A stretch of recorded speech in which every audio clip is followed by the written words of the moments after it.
ಸರಿಯಾಗಿ ಉಪಯೋಗಿಸ್ತಿರ್ಲಿಲ್ಲ. ಅದು ಹೊಸ ಒಂದು ಸಿಂಟೆಕ್ಸ್ ಇಡ್ಬೋದ ಇಡೋಣ ಮತ್ತೆ ಬಳಸಕ್ ಬಂದಿರೋ ಇವತ್ತು 2000 ಲೀಟರ್ ಕೂಡ 350 ಜನ ವಿದ್ಯಾರ್ಥಿಗಳ ಶಾಲೆಯಲ್ಲಿ ಖರ್ಚಾಗ್ತದೆ. ಇದಕ್ಕೂ ಮುಂಚೆ ಅಲ್ಲಿ ಯೂರಿನ್ ಮಾಡಕ್ಕೆ ಹುಡುಗರಿಗೆ ಆಗ್ತಾ ಇರಲಿಲ್ಲ, ಕುಡಿತಿರ್ಲಿಲ್ಲ ನೀರು ಅನ್ನೋದು ಕೂಡ ಪೋಷಕರು ಬಂದು ಹೇಳ್ತಾರೆ. ಇಲ್ಲಿ ಯಾವುದೇ ಒಂದು ಪೋಸ್ಟ್ ಯಾಕೆ, SDMC ಅಂದ್ರೆ ಯಾಕೆ, ಮಾಸ್ಟರ್ ಅಂದ್ರೆ ಯಾಕೆ, ಹೆಡ್ ಮಾಸ್ಟರ್ ಅಂದ್ರೆ ಯಾಕೆ, BO ಅಂದ್ರೆ ಯಾಕೆ, ಶಿಕ್ಷಣ ಸಚಿವ ಅಂದ್ರೆ ಯಾಕೆ, ಮುಖ್ಯಮಂತ್ರಿ ಅಂದ್ರೆ ಯಾಕೆ, ಪ್ರಧಾನಮಂತ್ರಿ, ಇದೆಲ್ಲದೂ ಅವ್ರ ಕೆಲಸ ಅವ್ರು ಮಾಡಿದ್ರೆ ಹಾಗೆ ಹೋಗುತ್ತೆ. ಈ ಕೆಲಸಗಳು ಆಗ್ತಾ ಹೋದ್ವು. ನೆಕ್ಸ್ಟ್ ಇನ್ನು ಬೇರೆ ವಿಷಯ ಹೇಳ್ತಾ ಹೋದ್ರೆ ಒಂದ್ ನಿಮಿಷ ಹಂಗಿರಿ. ನೋಡಿ ಇಲ್ಲಿ ಯಾರು ಕುಂದುಕೊರತೆ ಬರೆದ್ರೆ ಅದನ್ನ ಆಗ್ತಾ ಇದ್ದಾರೆ, ನಮ್ಗೆ ಇಂತ ತೊಂದರೆ ಆಗಿದೆ, ಆಯ್ತು ನಾನು ಸರಿಪಡಿಸ್ಕೊಡ್ತೀನಿ. ಪ್ರಜೆನೇ ಪ್ರಭು ಅಂತ ನೋಡ್ತಾ ಹೋದಾಗ ಪ್ರಭು ಜವಾಬ್ದಾರಿ ತಗೊಂಡ್ ನಿಂತ್ಕೊಂಡ. ನಾವು ಅವ್ರಿಗೆ ಆಗಲ್ಕಣೆಯ ಮಾಡಲ್ಕಣೆ ಅಂತಲ್ಲ, ಹೌದಾ ನಿಮ್ ಪ್ರಾಬ್ಲಮ್ ಇದೆಯಾ ಅಂತ ರಂಗಣ್ಣ ಕರಿಯರಂಗಪ್ಪ ಅವ್ರ ಮನೆಯಲ್ಲಿ ಚರಂಡಿ ಪ್ರಾಬ್ಲಮ್ ಅದು ಮಾಡ್ತಾ ಹೋದ್ರು. ಈ ತರ ವಿಷಯಗಳನ್ನ ಮಾಡ್ತಾ ಹೋದ್ವು. ವಿತ್ GPS ಅಲ್ಲಿ ಫೋಟೋಸ್ ಬಿಡ್ತಾ ಹೋದ್ವು. ಮತ್ತೆ 5 ವರ್ಷದ ಒಂದು ಏಕೀಕೃತ ಇದನ್ ಮಾಡ್ಬೇಕು ಅಂತ ಬರುತ್ತೆ ಬಜೆಟ್, ಇದು ಏನು ಸರ್ಕಾರದಿಂದ ಅದೆಲ್ಲ ತಗಂತಾರೆ. ಅದ್ ಏನ್ ಮಾಡ್ತಾರೋ ಡೇಟಾ ಗೊತ್ತಿಲ್ಲ, ಬಟ್ ನನ್ ಕರ್ತವ್ಯ ನಾನು ಎಲ್ಲೆಲ್ಲಿ ಏನೇನ್ ಬೇಕು ಅನ್ನೋದನ್ನೆಲ್ಲ ಡೇಟಾ ಕೊಡ್ತಾ ಹೋದೆ. ಸಾಕಷ್ಟು ಬಸ್ ಸ್ಟ್ಯಾಂಡ್ ಬೇಕು, ಇನ್ನೊಂದು ಬೇಕು, ಮತ್ತೊಂದು ಬೇಕು ಅಂತ, ರಾಜಕಾಲುವೆಗಳು ಬೇಕು, ಇಷ್ಟಿಷ್ಟು ಕಿಲೋಮೀಟರ್ ಅಂತ ಎಲ್ಲದನ್ನೂ ಕೊಟ್ಟಿದ್ದೀನಿ. ಸರ್ಕಾರದ ಅನುದಾನ ಬಂದಾಗ ಅದು ಹಾಗೆ ಆಗುತ್ತೆ. ನಿಮಗೆ ಸಿಂಪಲ್ ಆಗಿ ಹೇಳ್ಬಿಡ್ತೀನಿ, ಇಲ್ಲಿ ದುಡ್ಡಿಲ್ದಂಗೆ ಬಂದಿರೋ ವಿಷಯಗಳನ್ನ ಹೇಳ್ಬಿಡ್ತೀನಿ. ದುಡ್ಡೇ ಖರ್ಚು ಮಾಡ್ದಂಗೆ ಇದ್ರೆ ಎಷ್ಟು ದುಡ್ಡು ಬಂದಿದೆ ಅಂತ ನೋಡ್ರಿ. ಈಗ ಸುಮ್ಮನೆ ಒಂದು ಬಸ್ ಬಂದಿದೆ, ಸರ್ಕಾರ KSRTC ಬಸ್ ಬಂದಿದೆ. ಇದಕ್ಕೆ ಎಷ್ಟು ಬೆಲೆ ಕಟ್ತೀರಾ ನೀವು ಕೊನೆವರೆಗೂ ಕಟ್ಟಿ. ಇಲ್ಲಿವರೆಗೆ 75 ವರ್ಷ ಬಸ್ ಬಂದಿರಲಿಲ್ಲ. ಒಂದು ಬಸ್ ಸ್ಟ್ಯಾಂಡ್ ಮಾಡಿದೆ, 7 ಲಕ್ಷದ ಬಸ್ ಸ್ಟ್ಯಾಂಡ್ ನಮ್ಮೂರಿಗೆ. ಅದಾಗೋ ಕೆಲಸ ಟೆಂಡರ್ ಕಾಮಗಾರಿ ಇದೆ. ಶಾಸಕರು ಬಂದಿದ್ರು, ಶಾಲೆಯಲ್ಲಿ ಕೇಳಿದಾಗ ಹತ್ತತ್ರ 5 ಲಕ್ಷ, 4,90,000 ರೂಪಾಯಿಂದು ಶೌಚಾಲಯ ರೆಡಿ ಆಗಿದೆ. ಅವ್ರನ್ನ ನಾವು ಬರೀ ಟೇಪ್ ಕಟ್ ಮಾಡಕ್ಕೆ, ಹಾಕಕ್ಕೆ, ತುರಾಯಕ್ಕೆ ಬಳಸೋದಲ್ಲ, ಅವ್ರ ಕೆಲಸಗಳನ್ನ ಕೇಳಬೇಕು. ಈಗ ಮೊನ್ನೆ ಇದು TP ಇಂದ ಆಗಿರೋಂಥದ್ದು ಈ ದುಡ್ಡು. ಮತ್ತೆ ಬೇರೆ ವಿಷಯಗಳಿಗೆ ಬಂದ್ರೆ ನಾವು 24x7 ನೀರು ಕೊಡ್ಬೋದು ಅಂತ ಬಂದಾಗ ಇಡೀ ರಾಜ್ಯದಲ್ಲಿ ಎಲ್ಲೂ ಆಗಿಲ್ಲ, ನಿಮ್ ಪಂಚಾಯತಿಯಲ್ಲಿ ಆಗಿದೆ ಅಂತ ಹೇಳಿ ಹುಡುಕೊಂಬರ್ತಾರೆ. ಹುಡುಕೊಂಬಂದು ನಿಮ್ಗೆ ಏನ್ ಬೇಕು ವ್ಯವಸ್ಥೆ ಅಂತ ಕೇಳ್ತಾ ಹೋಗ್ತಾರೆ. ಅವ್ರಿಗೆ ನಾವೇ ಇವತ್ತು ಕಟ್ಟಿರೋಂಥ JJM ಅಂತ ಮಿಷನ್ ಅಲ್ಲಿ ಏನೆಲ್ಲ ಪ್ರಾಬ್ಲಮ್ ಆಯ್ತು ಅಂದ್ರೆ ನಿಮ್ಗೆ ಸಿಂಪಲ್ ಆಗಿ ಹೇಳ್ಬಿಡ್ತೀನಿ. 35 ಲಕ್ಷ ದುಡ್ಡು. ಯಾರು 35 ಲಕ್ಷ ನಿಮ್ದೇನ? ಈ ದುಡ್ಡಲ್ಲಿ ಎಲ್ಲ ಕಬ್ಬಣದ ಪೈಪ್ ಹಾಕಿ ನೆಲ್ಲಿ ಕನೆಕ್ಷನ್ ಕೊಟ್ಟಿದ್ರು. ನಾವು ಇದಷ್ಟು ಈಗ PVC ಮಾಡ್ಕೊಟ್ಟಿದೀವಿ. ಇದಷ್ಟು ಕೂಡ ಮೀಟರ್ ಸಮೇತ ಏನಿತ್ತು ಅದಷ್ಟು ಹಾಳಾಗೋಗಿದೆ. ಯಾವುದೇ ಗ್ರಾಮ ಪಂಚಾಯತಿಯಲ್ಲಿ JJM ಮಾಡ್ಬೇಕಾದ್ರೆ ದಯವಿಟ್ಟು ನಾನು ನಿಮ್ಮನ್ನ ಬೇರೆ ರಿಕ್ವೆಸ್ಟ್ ಮಾಡ್ತಾ ಇರೋದು, ಕಬ್ಬಣದ ಪೈಪ್ ಹಾಕ್ಬೇಡ್ರಿ, ಹಾಳಾಗೋದೆ. ಅದಾದ್ಮೇಲೆ UPVC ಪೈಪ್ ಹಾಕ್ಬೋದು. UPVC ಹಾಕಿ ನೆಲ್ಲಿ ನೀರು ಬರಂಗ್ ಮಾಡ್ಕೊಬಹುದು. ವಿತ್ ಮೀಟರ್ ಅಲ್ಲಿ ಹಾಕಿದ್ರೆ ಅಂದ್ರೆ ಯಾವುದೇ ಯೋಜನೆ ಬಂದಾಗ ಆ ಯೋಜನೆನ ಸಾಧಕ ಬಾಧಕಗಳನ್ನು ತಿಳ್ಕೊಂಡು ಕೆಲಸ ಮಾಡಿದ್ರೆ ತುಂಬಾ ಚೆನ್ನಾಗುತ್ತೆ. ನೆಕ್ಸ್ಟ್ ಗ್ರಾಮ ಪಂಚಾಯತಿಗಳು ಕೂಡ ನಮ್ ಕೈಯಲ್ಲಿ ಸಾಧ್ಯ ಆಗಿದೆ. ನಮ್ಮ ಗ್ರಾಮ ಪಂಚಾಯತಿಯಲ್ಲಿ 6 ತಿಂಗಳಲ್ಲಿ ಸಾಧ್ಯ ಆಗಿದೆ ಅಂದ್ರೆ ನೀವು ಯೋಚನೆ ಮಾಡಿ 5 ವರ್ಷದಲ್ಲೋ ಮುಂದಿನ ದಿನಗಳಲ್ಲೋ ಯಾಕೆ ಮಾಡಕ್ಕಾಗಲ್ಲ ಅಂತ. ಅದನ್ನ ನಿಮಗೆ ಗೊತ್ತಾಗ್ಲಿಲ್ಲ ಕಾರಣ ಕೇಳ್ತಾ ಇರೋದು. ಇಲ್ಲೇನೋ ಮಾಡಿದೀವಿ ಅಂತ ಹೇಳ್ತಾ ಇಲ್ಲ. ನೆಕ್ಸ್ಟ್ ಇಲ್ಲಿ ನಮಗೆ ಸ್ಟ್ರೀಟ್ ಲೈಟ್ ಇರಲಿಲ್ಲ ಅಂದ್ರು. ಓಕೆ, ಸ್ಟ್ರೀಟ್ ಲೈಟ್ ರೆಡಿ ಮಾಡ್ಕೊಟ್ಟು ಶಾಲೆಗೆ. ಯಾಕಂದ್ರೆ ಶಾಲೆ ನಮ್ಮ ಫ್ಯೂಚರ್ ಇರೋದು, ನಮ್ಮ ದೇಶದ ಫ್ಯೂಚರ್ ಇರೋದು. ಅಲ್ಲಿ ಸರಿ ಇಲ್ಲ ಅನ್ನೋದ್ರೆ ಇನ್ನೆಲ್ಲೂ ಸರಿ ಇಲ್ಲ ಅಂತ ತಿಳ್ಕೊಂಡ್ಬಿಡ್ರಿ. ಇದು ನೆಕ್ಸ್ಟ್ ಗ್ರಾಮ ಸಭೆಗಳು, ವಿಶೇಷ ಗ್ರಾಮ ಸಭೆಗಳಲ್ಲಿ ಸುಮಾರು ನಮ್ಮ ಗ್ರಾಮದಲ್ಲಿ 60 ವರ್ಷದ ಹಿಂದೆ ಇದ್ದಂತ ಸಮಸ್ಯೆಗಳು ಮನೆಗಳಿಂದ ಆಗಿಲ್ಲ. ಮನೆ ತಹಶೀಲ್ದಾರರು, ಊರಿನ ಗಣ್ಯರು ಎಲ್ಲ ಸೇರ್ಕೊಂಡು ಅದನ್ನ ಬಗೆಹರಿಸ್ತಾರೆ. ಇವತ್ತು ಎಲ್ಲ ಮನೆಗೂ ಕೂಡ ಹಕ್ಕುಪತ್ರ ಬರೋದಕ್ಕೆ ಏನೇನು ವ್ಯವಸ್ಥೆ ಬೇಕು ಅದು ಆಗಿದೆ.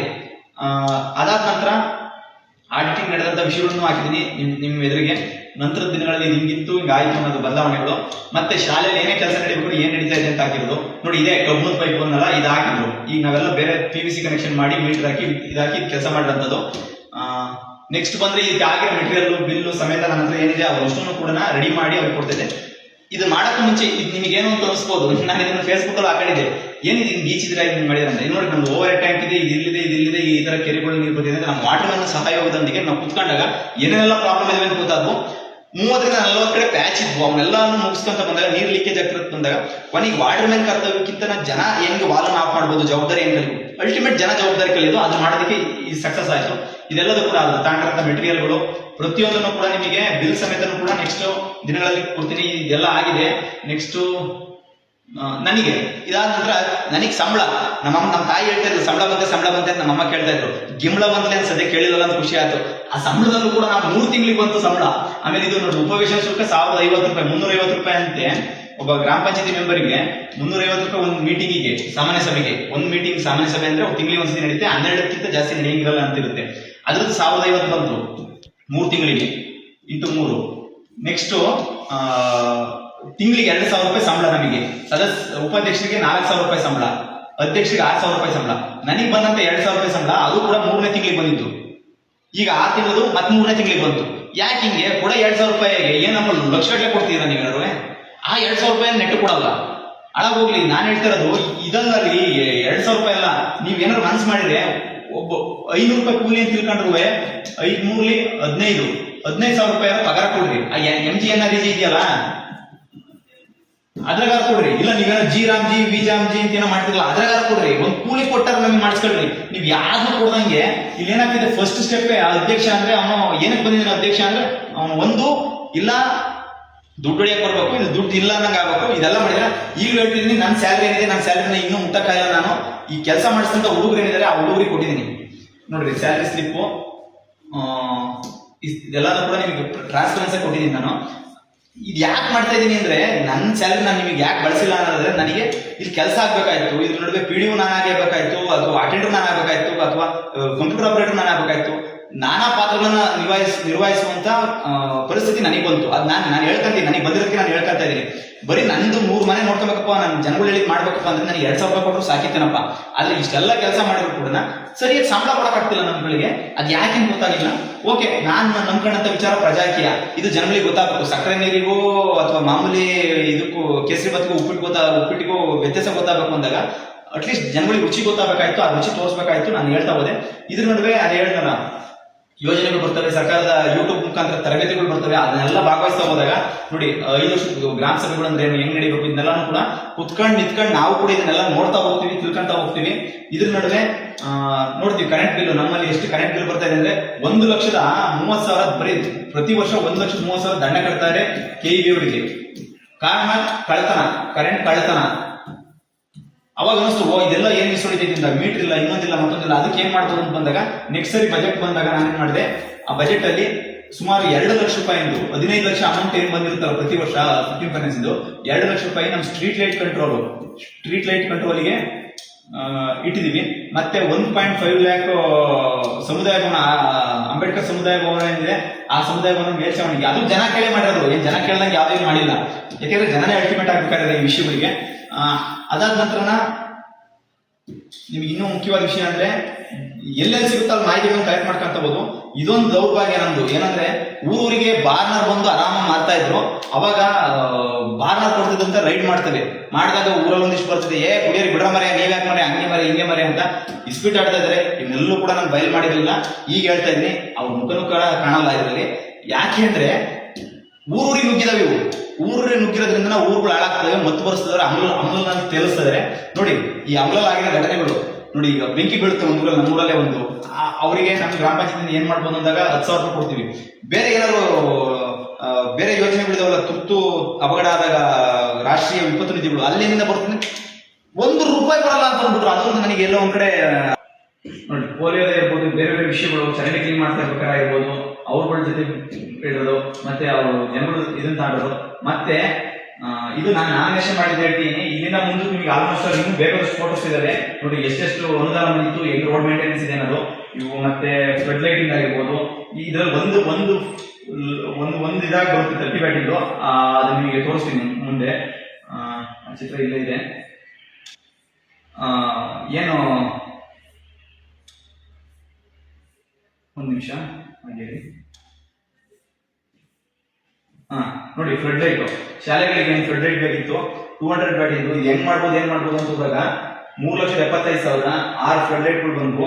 ಮತ್ತೆ ಸೋಲಾರ್ ಲೈಟು, ಸೋಲಾರ್ಗೆ ಕ್ಲ್ಯಾಂಪ್. ನಾನು ಈ ತರದ ಸೋಲಾರ್ನ ಇದು ಮಾಡಿದ್ದೀನಿ.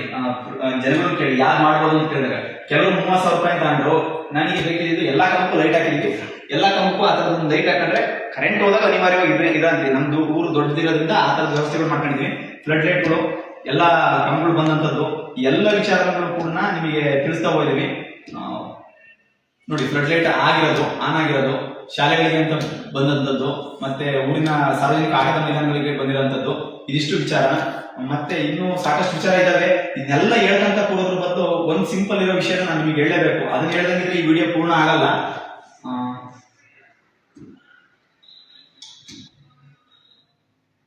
ಮಾಡ್ತೀರಾ ಇದು ನೋಡಿ. ಇದು ಚುನಾವಣೆಗೆ ಭಾಗವಹಿಸೋದಕ್ಕೆ ಇಷ್ಟೆಲ್ಲ ವಿಷಯಗಳನ್ನ ಓಕೆ. ಏನಂದ್ರೆ ಇಷ್ಟೆಲ್ಲ ಕೆಲಸಗಳಾದವು, ಇನ್ನೊಂದು ಮತ್ತೊಂದು ಆದಾಗ ನೀವ್ ಹೇಳ್ಬೋದು, ಬಡಿ ಮಗ ನಾಳೆ ಮುಂದಿನ ಚುನಾವಣೆಗೆ ಬರೋಕ್ಕೋಸ್ಕರ ಇಷ್ಟೆಲ್ಲ ಮಾಡ್ತಾನೆ ಹಂಗೆ ಹಿಂಗೆ ಅಂತ. ನಿಜವಾಗಿ ನಿಮ್ಗೆ ಒಂದು ಹೇಳ್ತೀನಿ. ಫಸ್ಟ್ ಅದನ್ನ ಹೇಳಕ್ ಮುಂಚೆ ನೋಡ್ರಿ, ನಾನೇನ್ ಚುನಾವಣೆಯಲ್ಲಿ ಏನ್ ಕೊಟ್ಟಿದ್ದೆ ಈ ತರ ಬಹಳ ಏನ್ ಕಷ್ಟ ಇಲ್ಲ. ಈ ತರ ಫಾರ್ಮೆಟ್ ಅವ್ರದೇ ಇರುತ್ತೆ. ನಮ್ಮ ನಂಬರು, ನಮ್ದು ಇದು ಸೀರಿಯಲ್ ನಂಬರು ಅದನ್ನೆಲ್ಲ ಕೊಡ್ತಕ್ಕಂಥದ್ದು, ಬೇಬಾಕಿ ಪ್ರಮಾಣ ಪತ್ರ, ಆಳ ಮೂಲ ಏನಿದೆ ಇವೆಲ್ಲವೂ ಕೂಡ ನೋಟ್ರಿ ಮಾಡೋಂಥದ್ದು. ಇದಿಷ್ಟು ಮಾಡಿದ್ರೆ ಇವನ್ 4-5 ಪೇಜ್ ತುಂಬಿದ್ರೆ ಚುನಾವಣೆ ನೀವು ಕೂಡ ನಿಲ್ಬಹುದು. ಚುನಾವಣೆ ಅನ್ನೋದು ನೋಡಿ, ಈಗ ನನಗೆ ಆಮೇಲೆ ಇದನ್ನ ಬಿಟ್ಟು ಹೇಳ್ತೀನಿ, ನಾನು ಇದೆಲ್ಲ ಬಿಟ್ಟು ಹೇಳ್ತೀನಿ.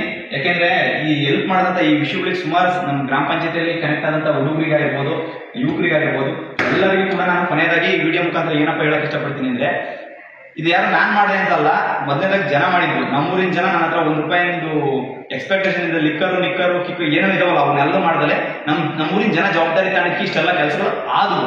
ಸುಮಾರು ದುಡ್ಡು ನಮ್ಮ ಗ್ರಾಮ ಪಂಚಾಯತಿಗೆ ಏನಿಲ್ಲ ಅಂದ್ರೆ 2 ಕೋಟಿ 3 ಕೋಟಿ ದುಡ್ಡು ಬರ್ತಾನೆ ಇದೆ. ಇದೇ ಇಷ್ಟ ಆದ್ರೆ ತಾಲೂಕ್ ಪಂಚಾಯತಿ ಹೇಳ್ರಿ, ಜಿಲ್ಲಾ ಪಂಚಾಯತಿ ಹೇಳ್ರಿ, ರಾಜ್ಯ ಬಜೆಟ್ ಹೇಳ್ರಿ, ಅಲ್ಲಿ ನಾವು ತೆರಿಗೆ ಕೊಟ್ಟು ಇನ್ನು ನಮ್ಮ ಅಜ್ಜನ ಕಾಲದಿಂದ ಅಪ್ಪನ ಕಾಲದಿಂದ ತೆರಿಗೆ ಕಟ್ತಾ ಇದೀವಿ. ನಮ್ಮ ತೆರಿಗೆ ಕಟ್ಟಿರೋ ಲೆವೆಲ್ಗೆ ಎಲ್ಲ ಇನ್ಫ್ರಾಸ್ಟ್ರಕ್ಚರ್ ಶಾಲೆಗಳಾಗಿರ್ಬೋದು ಇನ್ನೊಂದರಲ್ಲಿ ಒಂದ್ಸತಿ ಮಾಡಿದ್ರೆ ನೆಕ್ಸ್ಟ್ ಏನೂ ಬೇಕಾಗದೇ ಇಲ್ಲ, ಬರೀ ಮೇಂಟೆನೆನ್ಸ್ ಇರೋದು. ನಮ್ ದುಡ್ಡು ಎಷ್ಟು ಉಳಿತಿದೆ ಪ್ರತಿದಿನ ತೆರಿಗೆ ಕಟ್ಟಿ ಈ ಕಟ್ಟಕ್ಕೋಸ್ಕರ ಬಡಿ ಮಗ ನಿಮ್ಗೆ ಮದುವೆ ಆಗಿಲ್ಲ ಅದಕ್ಕೋಸ್ಕರ ಹಿಂಗೆಲ್ಲ ಮಾಡ್ತಿದ್ಯಾ ಅಂತ ಒಂದವರು ಇದ್ದಾರೆ. ನಾನು ಹೇಳ್ತಾ ಇರೋದು, ನನಗಿಂತ ಜಾಸ್ತಿ ಜವಾಬ್ದಾರಿ ನಿಮ್ಗೆ ಮದುವೆ ಆಯ್ತು ಮಕ್ಕಳಾಯ್ತು ಅಂದ್ರೆ ನಿಮಗೆ ಜಾಸ್ತಿ ಜವಾಬ್ದಾರಿ ಇರಬೇಕಾಯ್ತು, ನೀವು ಮಾಡ್ಬೇಕಾಗಿತ್ತು. ನಿಮಗೆ ಹೊರೆ ಆಗ್ತಾ ಇರೋದು, ನೀವು ಆ ಮಕ್ಕಳಿಗೋಸ್ಕರ ಮದುವೆಗೋಸ್ಕರ ಏನೇನೋ ಮಾಡ್ತಾ ಇದ್ರಲ್ವ, ಸಮಾಜನ ಸ್ವರ್ಗಕ್ಕೆ ಬೆಂಕಿ ಹಚ್ಕೊಂಡಿದ್ರ. ಉಪೇಂದ್ರ ಅವ್ರು ಏನು ಹೇಳಿದ್ರು ಈ ಪ್ರಜಾಕ್ಕೆ ಅನ್ನೋದು ಅಲ್ಟಿಮೇಟ್ಲಿ ಈ ವಿಚಾರನ ಇಡೀ ರಾಜ್ಯ ದೇಶದಲ್ಲಿ ಎಲ್ಲರೂ ರೀತಿ ಏನಾದ್ರೆ ನಾನು ಹೇಳೋದು ಇದಕ್ಕಿಂತ ಅಲ್ಟಿಮೇಟ್ ಬಂದ್ರೆ ನಾನು ಅಲ್ಲಿಗೆ ಹೋಗೋ ಹೇಳಿದ್ದೀನಿ. ನಾನು ನೀವೆಲ್ಲ ಹೇಳ್ತೀರ ಚುನಾವಣೆಗೆ ಬರಕ್ಕೆ ಹಿಂಗೆಲ್ಲ ಮಾಡ್ತಾನೆ. ಈ ವಿಡಿಯೋ ಮುಖಾಂತರ ಹೇಳ್ತೀನಿ, ನನಗೆ ಇದರ ಅವಶ್ಯಕತೆ ನನಗಿಲ್ಲ, ನಂದು ಬೇಕಾದಷ್ಟು ಜವಾಬ್ದಾರಿ ತನ ಕಾಲಘಟ್ಟದಲ್ಲಿ ನಾನು ಇದೀನಿ. ನೀವು ಬನ್ನಿ, ಹೊಸಬ್ರು ಬನ್ನಿ, ವಿಚಾರವಾದ್ರು ಬರ್ರಿ. ಮತ್ತೆ ನಾನು ಬಂದು ಇಲ್ಲಿವರೆಗೂ ನಿಮಗೆ ವ್ಯಕ್ತಿ ಒಳ್ಳೆನಾಗಿರ್ಬೇಕು ಅನ್ನೋ ಕಾಲಘಟ್ಟಕ್ಕೆ ಬಂದು ನಿಲ್ಸಿದಂಗಾಗಿದೆ. ನೆಕ್ಸ್ಟ್ ವಿಚಾರಗಳಿಗೆ ಹೋಗಿ ನನ್ನನ್ನು ನಂಬೇಡ್ರಿ, ನಾನು ನೆಕ್ಸ್ಟ್ ಫ್ರಾಡ್ ಮಾಡ್ಬೋದು. ನೀವು ನಿಮ್ಮ ಓಟ್ ಏನಿದೆ ಅದನ್ನ ನಿಮ್ ಕೈಯಲ್ಲಿ ಇಟ್ಕೊಳ್ರಿ. ಇದು ನಮ್ಮ ಊರಿನವ್ರಿಗೆ ಮಾತ್ರ ಹೇಳ್ತಾ ಇರಲ್ಲ, ನಿಮ್ಗೆಲ್ಲ ಸುತ್ತಮುತ್ತಲು ಇದನ್ನ ವಿಡಿಯೋ ನೋಡ್ತಿರೋ ಹೇಳಿದ್ದೀನಿ. ನೀವು ನಿಮ್ಮ ಕೈಯಲ್ಲಿರೋ ಓಟನ್ನ ಜವಾಬ್ದಾರಿ ಒಬ್ಬೊಬ್ಬರೇ ಆಗ್ತಾ ಹೋದ್ರೆ, ಒಬ್ಬ PDO, ಒಬ್ಬ ತಹಶೀಲ್ದಾರ್, ಎಲ್ಲರೂ ಕೂಡ ಕೆಲಸ ಮಾಡ್ತಾರೆ. ನನಗೆ ನನ್ನ ಪಂಚಾಯತಿಯಲ್ಲಿ ಇದ್ದರು ಫಸ್ಟ್ ಇಳಿಸ್ಮುಸ್ ಆಗಿರ್ಬೋದು, ಆಮೇಲೆ ಎಲ್ಲರೂ ಕನೆಕ್ಟ್ ಆಗ್ತಾ ಹೋದ್ರು, ಎಲ್ಲ ಅಧಿಕಾರಿಗಳು ಕನೆಕ್ಟ್ ಆಗ್ತಾ ಹೋದ್ರು. ಅಂದ್ರೆ ನಾವು ಮಾಡಕ್ ನಿಂತ್ಕೋಬೇಕು. ಆ ಒಂದು ಫಸ್ಟ್ ಕಾಲಘಟ್ಟ ನನಗೆ ತೊಂದರೆ ಆದ್ರೂ ಅನ್ನೋದು ಬಿಟ್ರೆ ಇಲ್ಲಿ ಎಲ್ಲರೂ ಒಳ್ಳೇದಿದ್ದಾರೆ. ಈ ಒಳ್ಳೇದಿಲ್ಲ 70% ಒಳ್ಳೇದಿದ್ದಾರೆ ಅಂತ ಹೇಳಿದ್ವಿ. ಈ ಪ್ರಜಾಕೀಯ ಜನ ಕೆಟ್ಟೋದಿದೆ ಅಂತ ಹೇಳ್ತಾರೆ. ಈ ರಾಜಕೀಯ ಬಿಟ್ರಿ ನಿಮ್ ಒಂದು ಓಟನ್ನ ಸರಿಯಾದ ಸರಿಯಾದ ವಿಚಾರಗಳಿಗೆ ಹಾಕ್ರಿ, ಸರಿಯಾಗುತ್ತೆ. ನೀವು ಆ ಪಕ್ಷ ಈ ಪಕ್ಷ ನಾನು ನಿಮ್ಗೆ ಕೇಳ್ತಿಲ್ಲ, ನೀವು ಯಾವ ಪಕ್ಷಕ್ಕಾದ್ರೂ ಓಟ್ ಹಾಕ್ರಿ.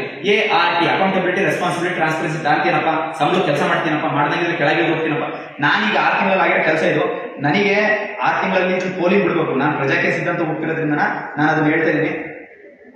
ನನ್ನ ಪಕ್ಷ ಅಂತ ಅನ್ನೋದಕ್ಕಿಂತ ಪ್ರಜಾಕೀಯ ವಿಚಾರಗಳಿದಾವಲ್ಲ, ಇದು ಪ್ರಜಾಪ್ರಭುತ್ವದ ಯಥಾರೂಪ. ನೀವು ಅಂಬೇಡ್ಕರ್ಗೋ ಇನ್ನೊಬ್ಬರಿಗೋ ಮತ್ತೊಬ್ಬರಿಗೋ ಗೌರವ ಕೊಡ್ತೀವಿ, ಊನರಾಗ್ತೀವಿ, ಏನೇ ಮಾಡೋದಿದ್ರು ಇಲ್ಲಿ ಗೌರವ ಕೊಡ್ರಿ. ಇಲ್ಲಿ ಆಗ್ಬೇಕಾದ್ರು ಭಗತ್ ಸಿಂಗ್, ಸುಭಾಷ್ ಚಂದ್ರ ಬೋಸ್ ಪ್ರಾಣ ತಕೊಂಡಿದ್ದಾರೆ. ನೀವು ಒಂದು ಓಟ್ ಕರೆಕ್ಟ್ ಹಾಕಕ್ಕಾಗಲ್ರಿ. ಆ ಓಟ್ ಕರೆಕ್ಟ್ ಹಾಕೊಂಡ್ರೆ ಇಷ್ಟೆಲ್ಲ ವಿಷಯಗಳು ಸಾಧ್ಯ ಇದೆ. ನಾನು ಮುಂದಿನ ಚುನಾವಣೆಗಳಲ್ಲಿ ಭಾಗವಹಿಸ್ತಾ ಇಲ್ಲ. ನನಗೆ ಪ್ರಜಾಕೀಯ ವಿಚಾರಗಳನ್ನ ಇಡೀ ರಾಜ್ಯಾದ್ಯಂತ ಹೇಳುವಂತ ಕೆಲಸ ಇದೆ, ಜವಾಬ್ದಾರಿ ಇದೆ. ಅದನ್ನ ನಾನು ಹೇಳ್ತಾನೆ ಇರ್ತೀನಿ, ಮಾಡ್ತಾನೆ ಇರ್ತೀನಿ. ಬನ್ನಿ, ನಮ್ಮೂರಲ್ಲಿ ಯಾರಿದ್ರೆ ಚುನಾವಣೆಗೆ ಭಾಗವಹಿಸಿ, ಸಂಬಳ ಕೆಲಸ ಮಾಡ್ರಿ. ಮತ್ತಿಲ್ಲಾರ ಇನ್ವಿಟೇಷನ್ ಕಾರ್ಡಿಗೆ ಅಧ್ಯಕ್ಷ, ಮಾಜಿ ಅಧ್ಯಕ್ಷ ಅಂತ ಹಾಕ್ಸ್ಕೊಂಡಂಗಿದ್ರೆ ಬರಬೇಡ್ರಿ. ಮತ್ತೆ ನಾನು ಏನಾದ್ರು ಯಾರಿಗಾರು ಬೇಜಾರ ಮಾಡಿದ್ರೆ ಬೇಜಾರ ಯಾರಿಗೂ ಮಾಡಿಲ್ಲ. ಯಾಕಂದ್ರೆ ನಿಮ್ಮ ಹೆಂಡತಿ ನಿಮ್ಮ ಮಕ್ಕಳಿಗೆ ಸೇರಿಸಿದ್ದೆಲ್ಲ ಮಾಡಿರೋದು ಹಂಗ ಅನ್ಕೊಂಡ್ರೆ ನಿಮ್ಮ ಮನೆ ಬರ, ನಾನು ಏನ್ ಮಾಡಕ್ಕಾಗಲ್ಲ. ಬಟ್ ನಾನೊಂದು ಮಾನವೀಯ ದೃಷ್ಟಿಯಿಂದ ಹೇಳ್ತೀನಿ, ಕ್ಷಮೆ ಇದ್ರೆ ನಾನು ಒಬ್ರಿಗೆ ಕ್ಷಮೆ ಕೇಳಲೇಬೇಕು, ಅದು ಕೇಳ್ತೀನಿ. ಯಾಕಪ್ಪ ಅಂದ್ರೆ ನೀವಾರು ಬೈದು ಬಿಡ್ತೀರಾ. ನನ್ನ ದನಗಳು ಈ ವಿಚಾರದಲ್ಲಿ ಸ್ವಲ್ಪ ಸಫರ್ ಆಗಿದ್ದಾವೆ. ನನ್ನ ದನ ಕರ ಏನಿದ್ವು ಆ ಕೃಷಿ ವಿಚಾರದಲ್ಲಿ ಅವಕ್ಕೆ ಸರಿಯಾದ ಸಮಯಕ್ಕೆ ಮೇವು ಒದಗಿಸಕ್ಕಾಗಿರ್ಲಿಲ್ಲ.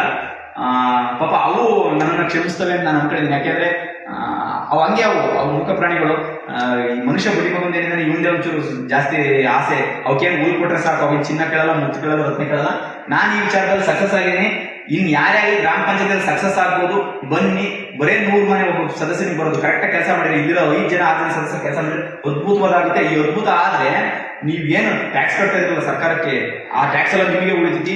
8 ಅವರ್ ಬಿಟ್ಟು ಓಟಿ ಮಾಡ್ತೀರಾ, ಅದೆಲ್ಲ ಉಳಿತೈತಿ. ನಿರುದ್ಯೋಗ ಸಮಸ್ಯೆ ಹೋಗ್ತೈತಿ, ಎಲ್ಲದೂ ಹೋಗ್ತೈತಿ. ಪ್ರಧಾನಮಂತ್ರಿನೂ ಏನು ಕಿತ್ತು ಗುಡ್ಯಾಕಲ್ಲ, ಮುಖ್ಯಮಂತ್ರಿನೂ ಏನು ಕಿತ್ತು ಗುಡ್ಯಾಕಲ್ಲ, ಗ್ರಾಮ ಪಂಚಾಯತ್ ಸದಸ್ಯನೂ ಏನು ಕಿತ್ತು ಗುಡ್ಯಾಕಲ್ಲ. ನನಗೆ ಇದಕ್ಕಿಂತ ತಾಕತ್ತಿರೋದು ಪ್ರಭು ಆಗಂತದ್ದು. ನನಗೆ ಯಾವ್ಯಾವ ಕ್ಷೇತ್ರದಲ್ಲಿ ಎಲ್ಲೆಲ್ಲಿ ನನಗೆ ಇಲ್ಲಿ 1.5 ವರ್ಷ 2 ವರ್ಷದಿಂದ ಜೈಲಿಗೆ ಹಾಕ್ಸಿದ್ರು, ಅದೇ ವ್ಯಕ್ತಿಗಳು ಬಂದು ಪುನರ್ ಹಾಕಂಗಾತು ಇನ್ನೊಂದಾತು. ಬಟ್ ನಾನು ಯಾಕೆ ಹೇಳ್ತೀನಿ ಇದನ್ನಂದ್ರೆ ಸಿಂಪಲ್ ಹೇಳ್ತಾರೆ, ಮಾಡಕ್ ನಿಂತ್ಕೊಂಡ್ರೆ ಎಲ್ಲದನ್ನೂ ಮಾಡ್ಬೋದು. ಈ ಕ್ಷೇತ್ರದಲ್ಲಿ ಮಾಡಕ್ ಸಾಧ್ಯವಾದಲ್ಲೇ ರಾಜಕೀಯ ನನಗಲ್ಲ ಅನ್ನೋದು ಫಸ್ಟ್ ಹೇಳ್ತೀನಿ. ನೀವು ತೆರಿಗೆ ಕಟ್ಬಿಡ್ತಿಲ್ಲ ಅಂದ್ರೆ ತೆರಿಗೆ ಕಟ್ತೀವಿ ಅಂದ್ರೆ ಎಲ್ಲರೂ ಬರ್ರಿ, ಸಾಫ್ಟ್ವೇರ್ ಆಡ್ ನೋಡ್ರಿ, ಇದೆಲ್ಲರೂ ಕೂಡ ಒಬ್ಬ ರಾಜ್ಯಸಭಾ ಮೆಂಬರ್, ಇನ್ನೊಬ್ಬ ಮೆಂಬರ್, ಎಲ್ಲರಿಗೂ ಈ ತರ ವ್ಯವಸ್ಥೆ ಇದೆ.